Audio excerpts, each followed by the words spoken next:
Salut les gars! Salut Mylène, merci d'être là. Hey, salut tout le monde, on est content de vous avoir avec nous. On a des gens qui se connectent de plus en plus. Faites-nous des petits cœurs, des petits pouces. Si vous êtes live, on refait un live après notre 200e épisode du mois d'octobre dernier, où est-ce que Dave et moi, on a perdu à peu près 40 livres de soir ce soir-là. Simplement vous dire, d'abord remercier nos amis de Cœur à l'ouvrage, Dominique et Mélanie, qui nous prêtent leur studio. Dave et moi, on est là présentement. C'était parfait pour pouvoir se prêter au jeu. Tester nos équipements aussi. Vous voyez que Dave et moi, on a des super micros. Donc, bienvenue à Ça ne tombe pas du ciel, épisode 205. On part ça quand? On part ça maintenant. J'ai même pas la toune parce qu'on n'est pas dans nos studios habituels. Mais c'est pas grave. Ce soir, on est en mode célébration. On reçoit Mylène Paquette avec nous. Puis le nom Mylène Paquette vous est sûrement familier. Puis si ce n'est pas le cas, vous connaissez son histoire, c'est certain. Parce que Mylène, c'était quoi Mylène? C'est 2013 l'année? Oui, 2013, hein? Oui, c'est 2013. Oui, c'est ça. Vous m'entendez, hein? Oui, très bien. On t'entend al dente. Okay. Mylène a fait quoi en 2013? Elle a tout simplement eu l'idée de traverser l'Atlantique à la rame. Why not? Why not? C'est vraiment capoté. C'est une histoire qui a fait le tour du monde parce que tu étais la première femme à faire ça, d'abord. En fait, la première du continent américain. Fait qu'il n'y a même pas de gars qui l'ont fait. Femmes et hommes, tout inclus. Wow. Vraiment cool. Puis j'ai eu la chance de t'entendre la semaine dernière à l'Académie de la productivité avec mon ami Patrice Ouellette. est venu nous jaser un petit peu. Puis j'ai dit, faut que j'appelle Mylène pour qu'elle vienne nous parler à Ça ne tombe pas du ciel. Merci d'être là.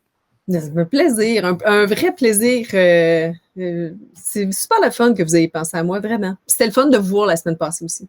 Ben oui, c'était le fun, une belle gang. Puis le message que tu nous as livré qui m'a vraiment marqué, d'abord, on va laisser un petit peu peut-être la chance à Mylène de nous présenter un petit peu tout ce parcours-là. Mais moi, le message que je voulais partager avec les gens, nos auditeurs de Ça ne tombe pas du ciel, c'est toute la préparation qu'il y a derrière ça. Parce qu'en affaires, souvent, puis c'est les liens qu'on fera dans l'entrevue avec toi, on est beaucoup dans moment présent. T'sais, ça va vite, ça gaule. Justement, avec Dominique et Mélanie de Cœur à l'ouvrage, on a vu que, my God, là, sont dans une vague de réorienter leur entreprise. Mais dans ce temps-là, qu'est-ce qu'on ne fait pas? C'est qu'on ne fait pas de la planification. Planification qui est stratégique, prendre le temps de ne pas travailler dans sa business, mais de travailler sur sa business. Ouais. Mais toi, ton projet de traverser l'Atlantique qui a duré, près de 4 mois? Oui, 4 mois, 6 jours, 129 jours. Tu l'as préparé en 5 ans. 5 ans, c'est débile, hein? Oui. Puis, tu sais, aussi, c'est que je manquais beaucoup d'expérience en préparation puis gestion de projet. Il y a peut-être des gens qui nous entendent, voyons, 5 ans pour préparer ça, mais c'est aussi qu'on ne sait pas de quoi on parle. Tu sais, s'il y avait personne qui l'avait fait, en tout cas au Québec, dans la réalité dans laquelle on était entre 2008 et 2013. Donc, j'avais pas beaucoup d'expérience là-dedans. Puis aussi, dans la recherche de commandites, tu sais, en France, là, les navigateurs, les marins, là, ils ont de la commandite comme ça. Là, tu sais, ils ont beaucoup de commanditaires et tout. Même si eux disent que c'est difficile, là, c'est beaucoup plus facile là-bas qu'ici. Puis de tout le côté anglophone aussi, c'est facile d'aller chercher de l'argent. Les gens, les Anglais, ils mettent beaucoup plus l'argent la main dans leur poche pour donner à des initiatives comme ça. Est-ce que c'est parce que c'est un sport qui est plus connu, qui est plus... Ou c'est pas nécessairement ça, c'est le côté athlétique qui est plus supporté? Ou... Oui, c'est le côté découvreur et le côté explorateur qui est beaucoup plus poussé en Europe parce que, tu sais, on vient de là-bas, tu sais, puis ça a été, tu sais, Jacques Cartier, Christophe Colomb, c'est tous des gens qui étaient commandités à l'époque là, pour venir. Ouais. Je ne me rappelle plus lequel, mais il y en a un, là, que c'est une reine qui a vendu ses bijoux pour financer une expédition, là, une des expéditions connues, là, imagine, tu sais. C'est dans la racine, ça. Nous autres, c'est différent. Là. On s'est fait coloniser. Ouais. Exact, oui. Puis, tu sais, c'est vraiment différent au Québec, là, il y a moins de ça. Puis même, tu vas juste en Ontario, c'est beaucoup plus facile de commanditer. Quand je me suis préparée à cette aventure-là, j'avais fait une aventure préparatoire avec 5 gars. Des gars de l'Angleterre, de l'Irlande, puis un Suédois aussi. Et puis ces gars-là, pour se préparer, pour lever les fonds, ils emmenaient le bateau à rame océanique dans un parking de centre d'achat un week-end, puis le monde y arrêtait en char, il klaxonnait puis donnait de l'argent. En un week-end, ils ont fait 10 000 pounds. OK. En 2009. Oui, c'est quand même incroyable, oui. J'ai jamais ramassé 10 000 pounds en un an. Fait que là-bas, c'est un sport connu, mais c'est quelque chose qu'on encourage. Les explorateurs, on les encourage. On sait qu'ils ramènent des histoires, puis ils aident. C'est comme des artistes. Donc, ici, c'est ça. Puis, il manque de ça ici. On est un peu moins généreux en termes d'argent. Là, définitivement. Il y a une question de relation à l'argent dans nos gènes ici qui est différente. Combien d'athlètes? On en a reçu plusieurs athlètes à l'émission, tu sais, que ça devient difficile rendu à un certain niveau parce qu'évidemment que l'argent rentre en ligne de compte. Toi, rapidement, quand ton rêve est né, tu as dû te rendre compte que ça allait te prendre pas mal d'argent pour le réaliser, ce rêve-là. Ah oui, vraiment, là, j'avais un budget idéal. Là, tu sais, j'avais comme 3 budgets. Idéal, basique, puis quelque chose entre les deux. Basique, c'était quoi? Un bateau gonflable ou... Non, mais basique, c'était comme, OK, je fais pas de com, je pars avec un téléphone satellite, tu sais, je coupe pas dans la sécurité, mais je coupe dans toutes les nice to have, tu sais. Puis le budget idéal, ben là, je faisais même de la vidéo en mer, là, tu sais, pour certains commanditaires. Mais là, j'ai pas eu de commanditaires, donc je n'ai pas eu des grands, tu sais. Donc, ils m'ont pas demandé de faire ces interventions-là en entreprise pendant la traversée. Fait que je suis partie avec un budget au départ, ça pouvait me coûter jusqu'à 340 000, puis finalement, j'ai descendu le budget. Puis ça a coûté, c'est difficile de dire combien ça a coûté parce que j'ai eu plein de gratuités. Mais ça a coûté à peu près 150. Mais en tout, 250 si on compte les gratuités puis la valeur des choses qu'on m'a données. Là. Ouais, 250 000. C'est ça, Mylène, qui a fait que ça a pris 5 ans. Si tu avais eu cet argent-là la première année, serais-tu parti la première année où il y avait des affaires que tu n'avais pas le choix là, d'étudier puis de prendre ton temps? En fait, c'est drôle parce que moi, j'ai fait des aventures préparatoires parce que j'avais le temps. Puis parce que je voulais aller chercher la crédibilité puis développer mon talent de navigatrice. Mais si j'avais eu l'argent plus tôt, ben, je serais partie moins bien préparée mentalement, mais peut-être que j'aurais réussi quand même. Et je serais partie plus rapidement, mais j'aurais pas eu d'autres aventures, tu sais, j'aurais pas traversé, j'aurais pas descendu Saint-Laurent en rame toute seule, j'aurais pas fait 2 traversées à la voile, tu sais. Donc, puis aussi, il m'est arrivé une de mes aventures, je me suis fracturé le bras à plusieurs endroits, là, un accident de vélo. 7 petites fractures, ben, des grosses, là, mais en tout, 7 fractures dans le bois. Donc, j'ai été 2 mois dans le plâtre là, en 2011-2012. Tu sais, quand tu dis j'ai été dans le plâtre 2011-2012, on dirait que tu étais dans le plâtre 2 ans, mais non, c'est juste que je chevauchais 2 années. Mais... Des badeaux, comment dire ça? OK, novembre, décembre, janvier, là, ouais, c'est ça? Oui, c'est ça, février, mars, avril. Mais donc, c'est ça, j'ai été un peu maganée. Puis ça, ben, ça m'a obligée de reporter le projet d'1 an. Donc, j'ai optimisé tout ça, puis j'ai fait d'autres aventures préparatoires. Là. Mais pour répondre à ta question, je serais sûrement partie plus vite si j'avais eu de l'argent plus rapidement.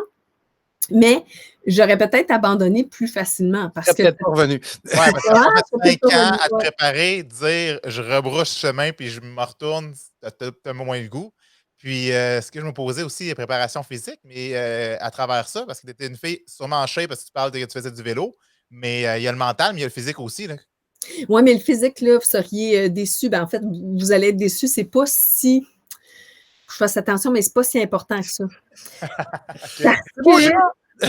Mais on m'avait dit au départ, tu vas voir Mylène, un rameur océanique anglais qui m'avait dit, Mylène, la préparation physique, c'est comme, la préparation physique, c'est les 500 premiers kilomètres. Puis j'avais dit comme, wow, une chance parce que je suis vraiment pas en forme.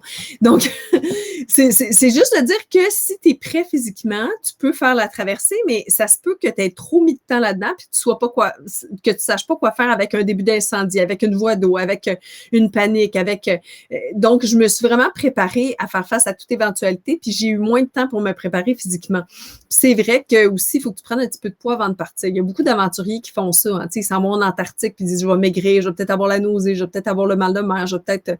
Fait que j'ai pris un petit peu de poids avant de partir, mais en vue d'en perdre. Puis sinon, je me suis quand même préparée physiquement, mais à un moment donné, dans les mois qui précédaient le voyage, là, c'était juste ce qui est urgent, ce qui est important, ce qui est urgent. Puis la préparation physique, elle a pris le bord un petit peu là, au début. Ouais. Je veux dire, près de la fin. Oui. Puis la date de départ là, dans ton 5 ans, là, le fameux là, jour J, là, est arrivé quand? Est-ce que c'est quand que tu l'as déterminé? En fait, ça, c'est spécial parce que pour partir, prendre la mer là, pour une embarcation comme ça, c'est une embarcation qui n'est pas très manœuvrable. Donc, il faut avoir un bon 3-4 jours de beau temps pour t'éloigner de tout ce qui est dangereux pour une embarcation, les côtes, les autres navigateurs, les filets de pêche, les récifs et tout ça. Puis le mouvement des marées aussi est plus important sur le bord des côtes parce que ben on a comme on a quelque chose qui bouge pas, de la roche, des shores, là, des rives. Donc, il y a de la marée partout, mais sur le bord des côtes, c'est beaucoup plus difficile parce que tu peux foncer dans un bord de l'eau. Tu peux foncer d'une plage ou dans un haut fond. Donc, il faut vraiment 4 jours de beau temps pour s'éloigner de la côte le plus rapidement possible. Donc, si tu as juste un forecast qui dit que tu as 2 jours de beau temps, ben, tu n'as pas assez de temps pour t'en aller en 2 jours à 3,5 nœuds. Tu ne peux pas vraiment te mettre en sécurité. Donc, en 2013, on n'a pas eu de belle météo, puis on n'a pas eu de fenêtre météo pour partir rapidement. Donc, moi, j'étais quand même contente parce que tout n'était pas prêt sur le bateau. J'avais toute une équipe qui travaillait avec moi, tu sais, puis je me disais comme, oh, OK, les médias me demandent pourquoi je suis pas partie. Ah, ben, la météo n'est pas là. Fait qu'on continue de se préparer, on optimisait le bateau et tout. Puis c'était du travail là, jusqu'à la dernière minute. Là, c'était, Donc, nous, on avait prévu partir le 15 juin, puis je suis partie le 6 juillet finalement. Effectivement, tu devais avoir une espèce de stress aussi médiatique parce que ça a créé une espèce de grosse bulle, cette histoire-là. Est-ce que c'était ta stratégie dès le jour 1 de dire on le sait qu'il va en avoir de ça ou c'est venu par surprise un peu? Ben en fait, moi, c'est drôle parce que il n'y a pas de média qui voulait me signer une lettre d'intention qui disait je vais te donner de la visibilité. Donc, comme j'avais pas de lettre d'intention d'un média, parce qu'il disait, mon Dieu, tu sais, si c'est n'importe quoi son affaire, on va signer une lettre d'intention, tu sais, puis si, fait que, il voulait comme pas se mettre le pied dans l'engrenage, le doigt dans l'engrenage. Puis de l'autre côté, les partenaires me disaient, ben si t'as pas de lettre d'intention, moi, Fait que là, je suis partie avec aucun engagement avec des médias, ce qui a fait en sorte que tous les médias disaient ah, ben là, peux-tu nous parler? As-tu comme un contrat avec Radio-Canada? As-tu un contrat avec Météo Média? Là, puis là, on disait non, fait qu'on parlait à tout le monde. Puis normalement, tu sais, ce genre de choses-là, c'est couvert par un partenaire média, mais là, j'en avais pas. Fait que ce qui m'a nui pendant 5 ans m'a aidé durant la traversée, si bien que j'ai fait 180 entrevues entre les 2 continents. Incroyable. Mais là, vous dites 180, 129 jours, c'est parce qu'il y a des jours où j'en faisais 35. Il y a une journée où j'ai fait 35 entrevues. C'est fou. Wow. Quand il y avait des pointes médiatiques, là, nous autres, on voulait juste, comme on se dit, OK, il faut rembourser les dettes à Mylène. Mon équipe disait, on accepte les entrevues parce que, ben, je dis en une journée, mais c'était en 36 heures, là, 35 entrevues, c'est que j'ai rencontré le Queen Mary en plein milieu de l'océan. Ouais, oui. Des demandes de médias de partout dans le monde. Puis nous, on se disait, ben là, c'est parce qu'on va les accepter, parce que ça nous donne la visibilité. Puis plus on a de visibilité, plus on va avoir de demandes de conférences parce qu'on en avait en cours de route. On aimerait ça qu'ils viennent nous voir l'année prochaine pour tel événement, tel festival. Puis ça, ben, ça nous permettait de rembourser mon gros 125 000 de dettes que j'avais d'accumuler. Fait que, à quelque part, ça nous a comme servi. Puis j'ai payé moi-même l'ensemble de la traversée finalement. Fait que ça, c'était prévu, c'était planifié. Ton plan de match était clair. Dans ton 5 ans, ça faisait partie de visibilité suivi de tournée de conférence. Puis c'est là qu'on va faire notre argent. Ben moi, en fait, c'est que j'étais bien naïve. Moi, je pensais qu'il allait avoir un grand partenaire. Moi, j'approchais des entreprises, puis je disais, hey, Cascade, ce serait cool, là, que mon bateau s'appelle Cascade, ou Grava, aimeriez-vous ça, tu sais? Là, des marques. Ben oui, je peux vous en nommer plein, même des entreprises comme, qui ont dit non ou qui n'ont pas daigné me répondre, là, mais je vais m'abstenir de nommer des entreprises. Mais il y en a des Québécoises là, qui se sont mordus les doigts après. C'est sûr qu'il y a des entreprises. Des entreprises de vêtements sportifs québécois là, qui se sont mordus les doigts après. Ça, c'était le fun de le savoir 1 an ou 2 plus tard. Là, ouais. Fait que en même temps, c'était tellement big, c'était tellement gros que je comprends les entrepreneurs de dire My God, ça va avoir lieu, cette affaire-là, ça va-tu marcher? Ouais, c'est ça, ouais. Mais en même temps, je suis contente parce que ça m'a donné, c'est toujours le fun d'avoir le dernier mot dans la vie. Là. Ouais. Donc, une fois, j'étais allée en conférence. Je le dis-tu? Oui, c'est chez Premier Tech. Fait que je m'en vais en conférence chez Premier Tech. On est juste nous 3. Là. On est juste nous 3. Puis c'est une de mes premières conférences après ma traversée. Puis là, il y a quelqu'un, les questions, c'était de la frénésie après ma traversée. Puis là, il y a quelqu'un qui dit c'était pas...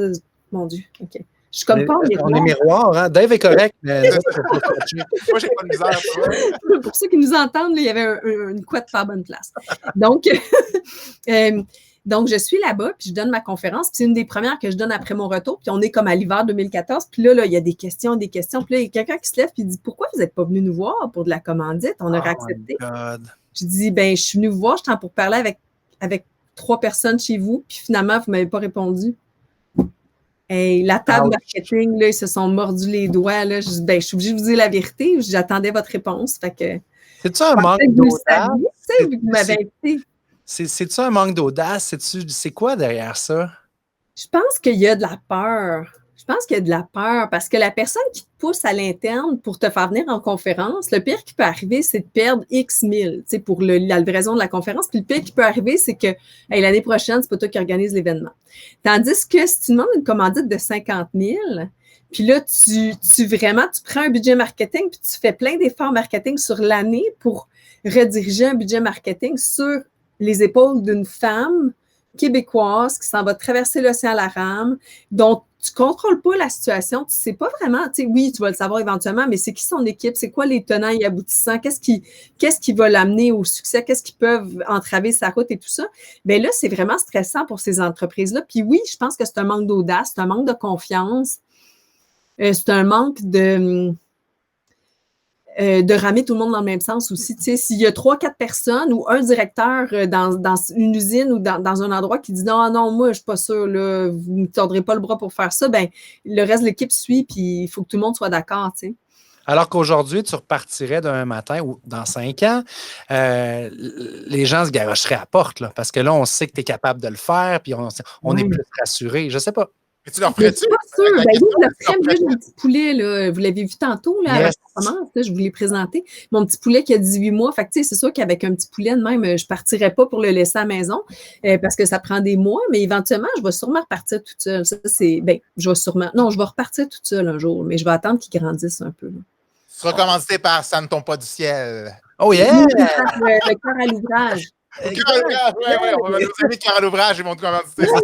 Exact. Moi, je suis curieux de savoir, Mylène, tu sais, 5 ans de préparation pour 129 jours en mer.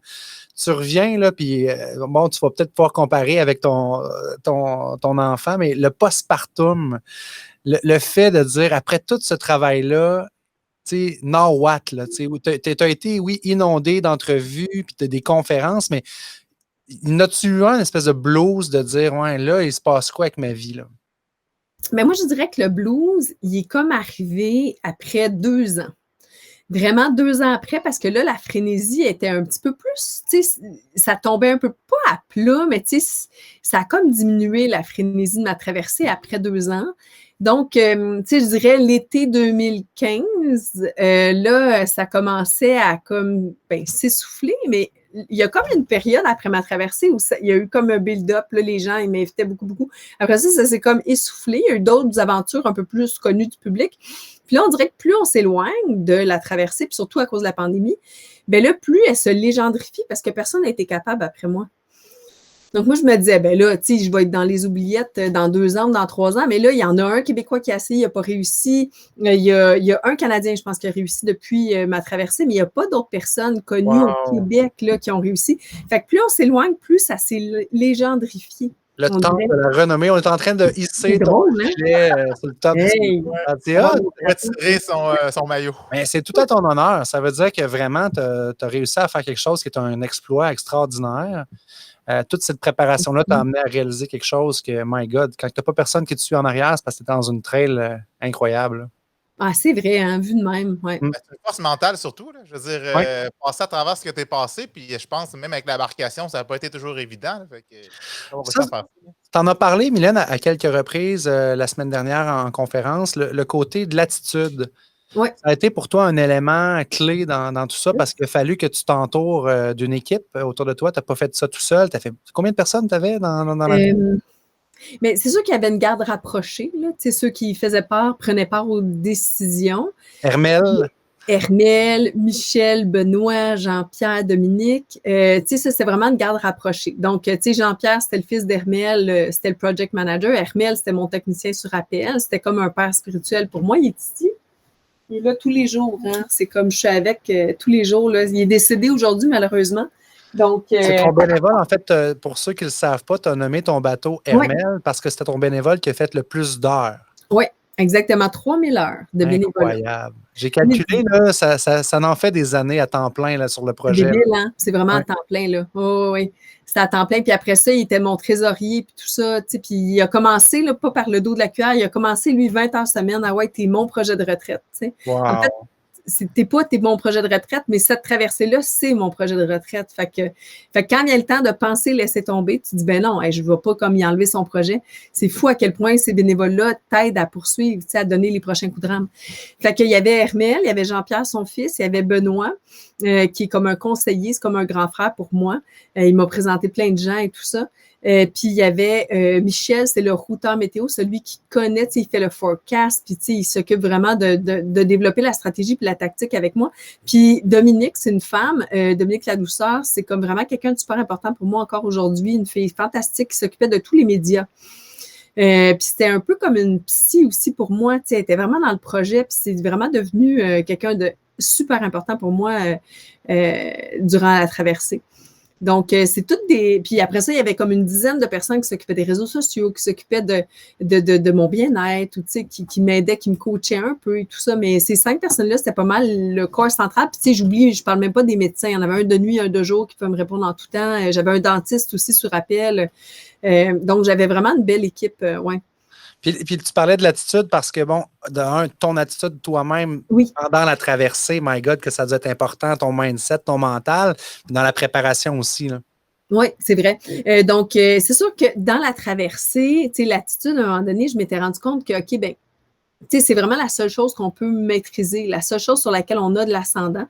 Puis quand je l'ai réalisé, tout ça, je me suis dit, c'est quoi le secret pour garder une bonne attitude? Parce qu'on est là, puis on chigne, puis on n'est pas, la météo, c'est pas cool, c'est pas ce que je voulais. Tu regardes souvent ce que tu n'as pas, ce que tu n'obtiens pas, puis c'est ça qui te fait perdre l'attitude. Puis aussi, on dit souvent le verre à moitié plein, le verre à moitié vide, mais j'aime mieux dire c'est quoi les opportunités qui se cachent dans chaque difficulté. Fait que pour garder une bonne attitude, je pense qu'il faut observer les questions qu'on se pose pour soi-même. Puis une de ces questions-là, ben, par exemple, en temps de pandémie, là, ça pourrait être dans combien de temps ça va finir, quand est-ce qu'on va arrêter de mettre des masques et tout ça. Mais ces questions-là nous emmènent rien de bon.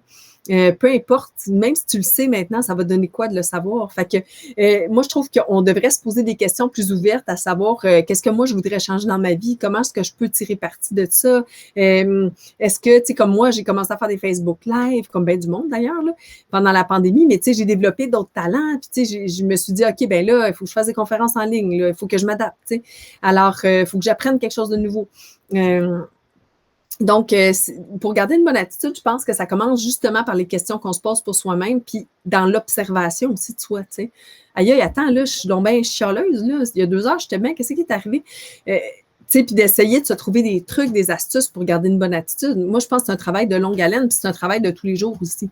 On est les meilleurs pour se faire des petites voix négatives tout le temps dans la tête. Hein? Ouais. Par rapport à nous, en premier, des fois, tu fais telle affaire, c'est pas bon ce que tu as fait là. T'es pas... Par rapport aux autres, lui, on sait bien, elle, on sait bien. Fait que ça, c'est sûr qu'on est nos pires saboteurs là-dedans. Là. Puis ça rejoint un autre thème que j'aborde souvent en conférence, c'est que je dis sans jugement. Tu sais, de s'offrir le cadeau d'essayer de ne pas juger dans une journée. Puis moi, je prenais pas un marqueur, là, mais tu sais, un crayon. Puis à chaque fois que je jugeais, je faisais une marque sur ma main. Puis là, je faisais, aïe, j'ai jugé toutes ces fois-là aujourd'hui. Shit. C'est un marqueur pas indélébile, là, mais tu sais, tu prends quelque chose qui est dur à enlever, là, tu sais, pas un... Puis là, tu réalises que, shit, je passe vraiment plein de temps à chialer comme du monde. Voyons, je suis meilleure en me couchant le soir. Quelle perte d'énergie. J'aurais pas dû dire ça de même dans ma conférence ou quelle perte d'énergie. Tu sais, toutes ces idées-là, tu peux les canaliser ailleurs puis créer quelque chose de super, de bon pour la société. Tu sais. Vraiment. Le négatif, il faut aller plus orienté vers le positif aussi. Oui. Là, Mylène, tu as aussi travaillé sur une offre de service que tu offres aux entreprises. Tu parlais de conférences tout à l'heure. Tu t'es adapté aussi avec les fêtes, avec le virtuel, avec la pandémie. Parle-nous un peu, là, ça se décline parce que tu as plusieurs sujets que tu abordes à travers ta traversée.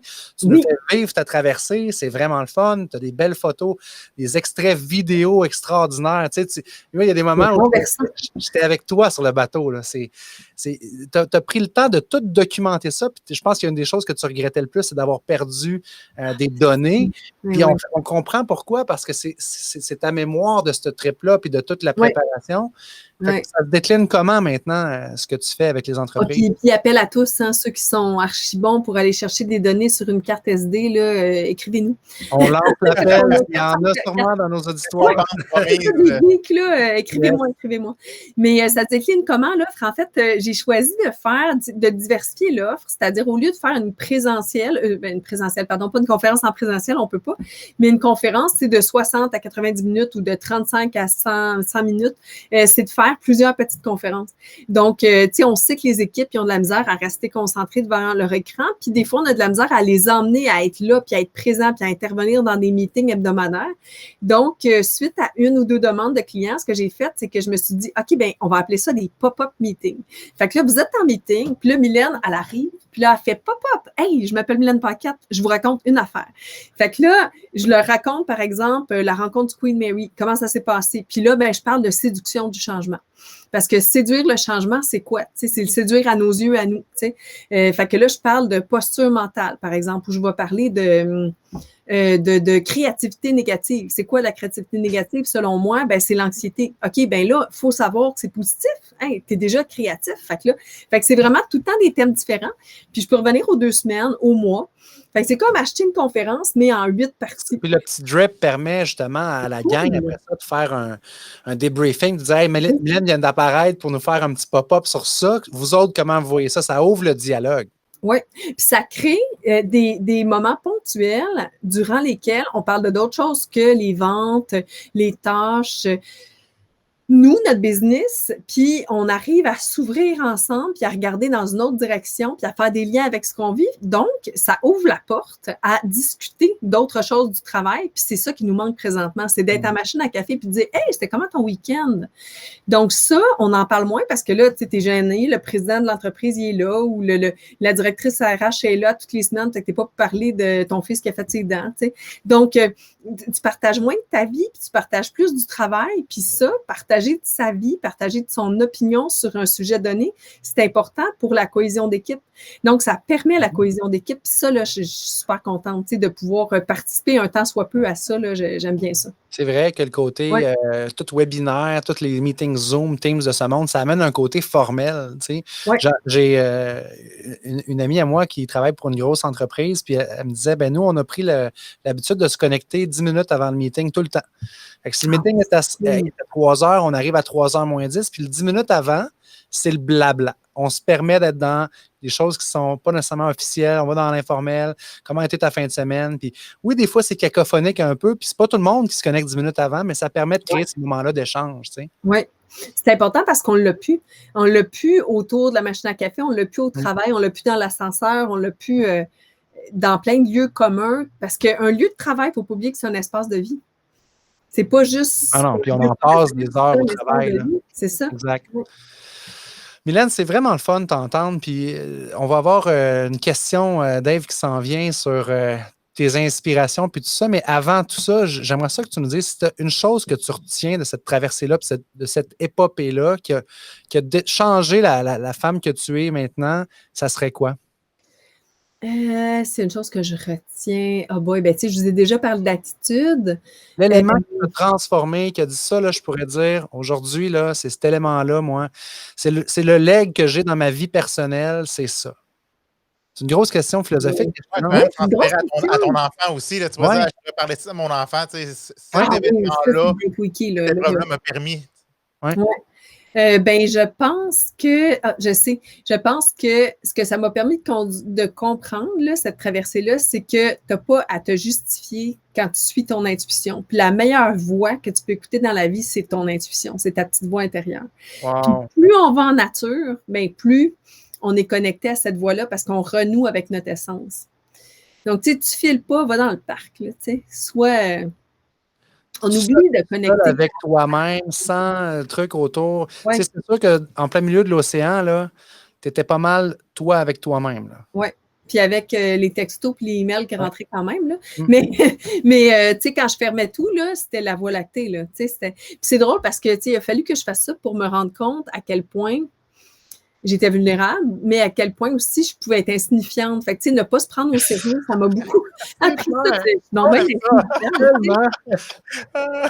t'es là dans un canot, voyons. Qu'est-ce que je fais là? Quelle idée m'a pris de me mettre dans un canot au milieu de l'océan? T'es vulnérable et t'es vraiment insignifiante. Tu reçois full de love présentement. Je vois, on voit les comments.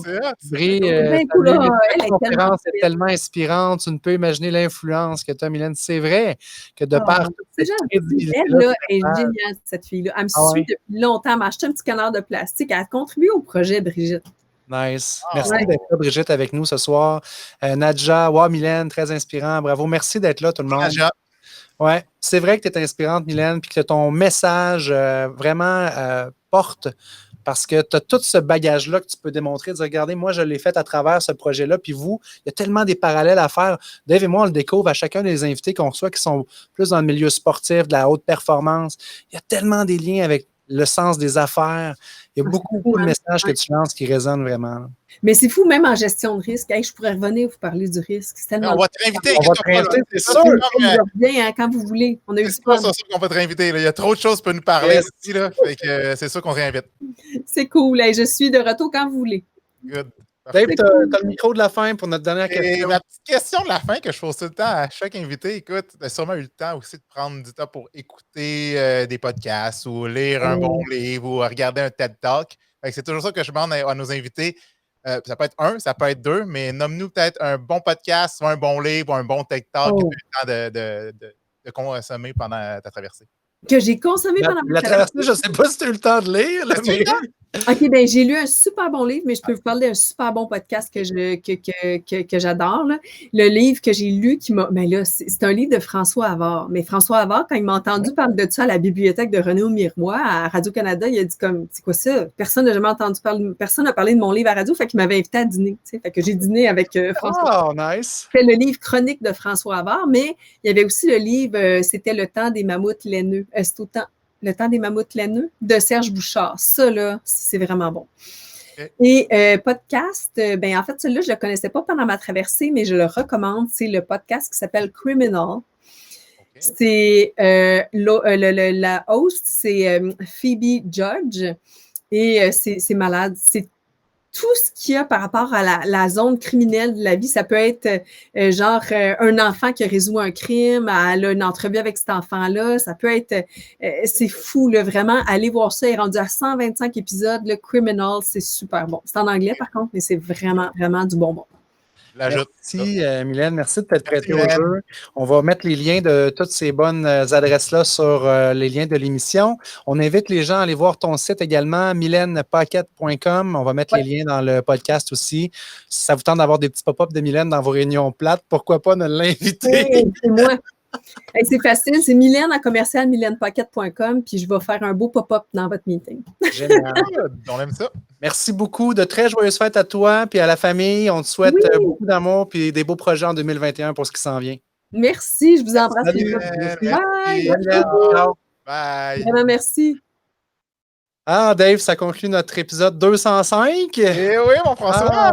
Pour le fun. Puis là, c'est le fun parce qu'on est capable d'expérimenter qu'est-ce que ça va avoir de l'air quand il n'y aura plus de pandémie, qu'on va être assis, toi et moi, à côté de l'autre, avec la console, avec la caméra, avec les micros. Fait qu'on a beaucoup de plaisir à venir dans les prochaines années, mon ami. Ouais, cool. Puis écoute, l'histoire de Mylène, j'ai juste hâte qu'on la réinvite et qu'on nous parle un peu tout le parcours exactement. Fait que, vraiment. Ouais, cool. Fait que moi, je vous laisse, je m'en vais finir mon sapin. Fait que on se revoit. C'est très beau. C'est un autre ugly. Ah, il est tellement beau. Il y en a des mines aujourd'hui là, avec genre Père Noël qui boit ou toutes sortes d'affaires. Là. Tout est resté corpo. Avec des lumières. Moi, j'aime ça, les ugly. J'en ai 10 chez nous. Là, fait que tu vois, prochain podcast, on en fait un avant Noël. Là, regarde, c'est officiel. Nice. Merci tout le monde d'avoir été là. Vous pouvez partager l'émission si ça vous a plu. Vous pouvez liker aussi sur iTunes, sur Spotify. On est un peu sur toutes les plateformes. Donc, trouvez la plateforme qui vous convient puis invitez vos amis à l'écouter. Ce show-là, on le bâtit avec vous. Merci d'être là, fidèle à l'écoute à toutes les semaines, à toutes les fois qu'on en fait. Donc, salut Dave, salut tout le monde. Merci. Ciao, bonne soirée. Bye.